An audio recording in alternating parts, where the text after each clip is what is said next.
In downtown New Orleans, part of O'Keefe Avenue will remain closed as workers try to keep a buckling three-story office building from collapsing. Tonight, we have an update from the CEO of the construction company working to keep it from falling. The three-story Louisiana Endowment Building is still standing as crews work for a second night to make sure it doesn't collapse. President and CEO of Abry Brothers, Greg Abry, was on scene Sunday night to make sure work done that morning was still holding the building up.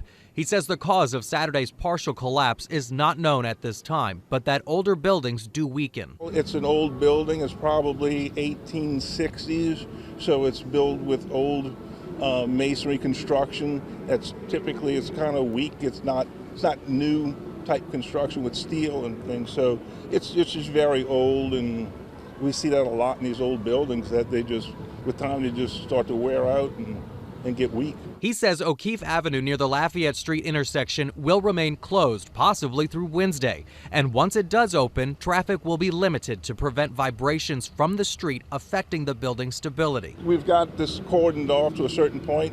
I think there's some condos behind us that are okay. But right now, just precautionary, we're going to keep this area closed off. Residents of the Paramount Apartments across the street are advised to stay inside and only leave if absolutely necessary, using the Rampart Street side to exit. Evacuation remains urged for those on the O'Keefe side of the building.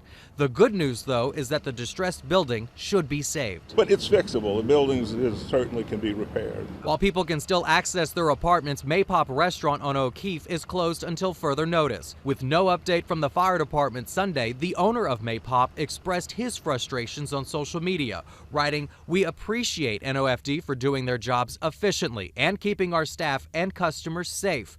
Maypop is like the little restaurant that could, barely, between the pandemic shutting it down for a year, Ida shutting it down for almost 2 months, and now this new indefinite situation." As for now, no one is allowed inside the Louisiana Endowment Building as work is being done to save it.